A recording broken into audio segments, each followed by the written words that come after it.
श्री राम चरणानुरागी आचार्य राज मिश्रा जी से धर्म, संस्कृति और एस्ट्रोलॉजी से संबंधित जानकारी के लिए हमारे YouTube चैनल मानस ज्योतिष ज्ञान को अभी सब्सक्राइब करें और बेल के बटन को क्लिक करें।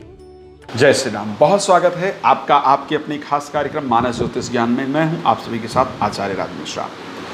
जिन दर्शकों का भी इस माह में, जुलाई के माह में जन्म दिवस है, मैरिज एनिवर्सरी है, आप सभी को बहुत सारी हार्दिक शुभकामनाएं। आप खुश रहें, प्रसन्न रहें, आपका जीवन अच्छा हो, ये मेरी भगवान राम से आपके लिए प्रार्थना है। आज हम चर्चा करेंगे अब जो काल चक्र की अंतिम राशि है मीन राशि, उसका किस प्रकार व्यतीत होगा।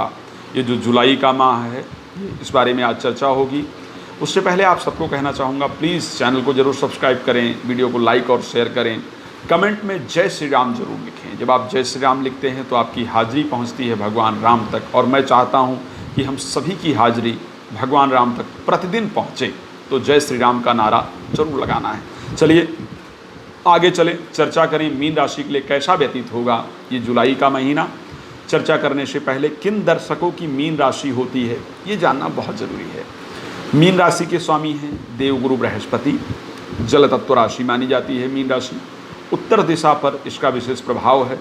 ब्राह्मण जाति की मीन राशि मानी जाती है। ब्राह्मण जाति का तात्पर्य ये नहीं है, मीन्स जो मीन राशि के दर्शक होते हैं उनका जो कर्म होता है वो अच्छा होता है। सत्कर्म करने वाले लोग माने जाते हैं, बुरा किसी का नहीं करते हैं, हमेशा लोगों के लिए अच्छा सोचते हैं, हमेशा ज्ञान अर्जित करना चाहते हैं, ज्ञान देना चाहते हैं। मीन राशि के जातक के लिए जल से संबंधित व्यवसाय इत्यादि करना बहुत लाभप्रद होता है, और उसके साथ नेवी इत्यादि में जो जाने का रास्ता होता है वो बहुत अच्छा होता है। मत्स्य पालन इत्यादि का व्यवसाय, कंसल्टेंसी का व्यवसाय, जुडिशरी में जाने का रास्ता है, या बैंकिंग के क्षेत्र में जाने का जो रास्ता है, ये आपके लिए बहुत लाभप्रद होता है। इस विषय पर आप बहुत अच्छी चीज़ें प्राप्त कर सकते हैं। चलिए किस प्रकार का आपका ये माह व्यतीत होगा उससे पहले बता दें किसकी मीन राशि विशेष रूप से होती है।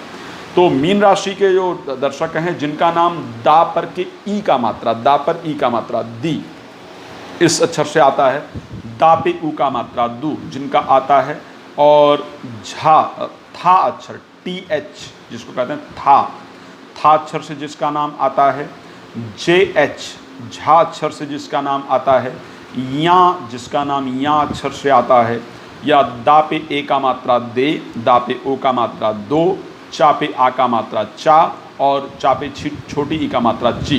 ठीक है, ये नाम अक्षर यदि आपके पहले अक्षर में ये आता है तो निश्चित रूप से आप मीन राशि के जातक जातिका हैं। अब ये जो राशिफल है वो आपका नाम से मीन राशि है, आपकी डेट ऑफ बर्थ से मीन राशि है, या आपकी मीन लग्न है। इन तीनों पर ये पूरी तरह से राशिफल आधारित है। आइए चर्चा प्रारंभ करते हैं किस प्रकार ग्रह गोचर रहेगा। आपकी राशि स्वामी देवगुरु बृहस्पति अपने द्वादश भाव में गोचर करेंगे, यानी आपकी राशि से 12वें घर के अंतर्गत गोचर करेंगे, इनका जो गोचर होगा। और उसके साथ साथ शनि आपके शनि का जो गोचर होगा वो रहेगा आपसे एकादश भाव के अंतर्गत शनि का गोचर होगा। 9वें भाव में आपके केतु गोचर करेंगे। मंगल शुक्र 5वें भाव के अंतर्गत गोचर करेंगे। मास आरंभ में सूर्य का गोचर होगा आपके चतुर्थ भाव के अंतर्गत। मास आरंभ में बुध और राहु तृतीय भाव में गोचर करेंगे। 7 तारीख के बाद बुध का गोचर आपके चतुर्थ भाव में हो जाएगा। 25 तारीख के बाद पंचम भाव के अंतर्गत गोचर हो जाएगा। मंगल तारीख 20 तक आपके पंचम भाव में गोचर करेंगे, और 20 के बाद छठे भाव में गोचर करने चले जाएंगे। अब यहाँ पर सूर्य का जो गोचर रहेगा वो 16 तारीख तक करीब आपके चौथे भाव में होगा, और 16 तारीख के बाद उनका जो गोचर है वो पंचम भाव में चला जाएगा। क्या प्रभाव होगा इस माह, आइए इस पर चर्चा प्रारंभ करते हैं। सबसे पहले स्वास्थ्य की दृष्टि से अगर मैं देखूं तो जिस प्रकार का पिछला समय स्वास्थ्य के लिए आपके चला आ रहा है उसी प्रकार का स्वास्थ्य इस महीने भी आपका रहने वाला है। हॉस्पिटल्स के जो चक्कर है वो इस माह भी आपको लगाने पड़ेंगे। खराब स्वप्न आपको जरूर इस माह दिखाई देंगे, लेकिन यदि विदेश यात्रा इत्यादि आप करना चाहते हैं तो उसके लिए परिस्थितियाँ निश्चित रूप से आपके लिए अनुकूल होंगी। कोर्ट कचहरी में चल रहा मामला आपके पक्ष में आएगा, उसमें आपको इस माह लाभ की प्राप्ति मिलेगी, लेकिन स्वास्थ्य के लिए परिस्थितियां जैसा कि अच्छा नहीं चल रहा है, आगे भी इसी प्रकार का कंटिन्यू रहने वाला है। विदेश में नौकरी प्राप्त करना चाहते हैं या फॉरेन कंपनी में नौकरी के लिए अप्लाई करना चाहते हैं तो निश्चित रूप से उसमें आपको सफलता प्राप्त होगी। आपको उसके लिए ज़रूर प्रयास करना चाहिए।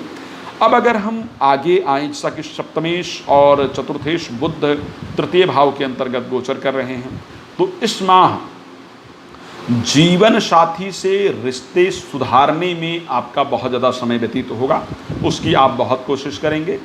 मैरिज नहीं हुई है तो उसके लिए आप बहुत ज़्यादा कोशिश करेंगे और मैरिज फिक्स भी हो जाएगी।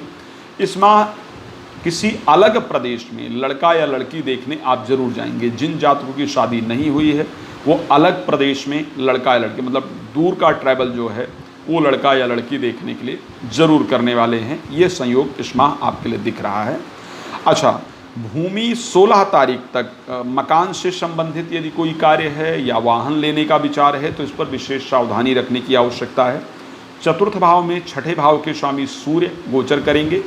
कोई मकान इत्यादि जिसके बारे में आपको बहुत अच्छा बताया जाएगा, लेकिन उसकी सच्चाई कुछ और होगी तो उसमें आपका धोखा प्राप्त होने का योग है, तो उस पर सावधानी पूर्वक आगे जरूर बढ़िएगा। जो मैं बता रहा हूँ इसको पेपर पेन लेकर के लिखते जाएं, ये बड़ा महत्वपूर्ण है आपके लिए।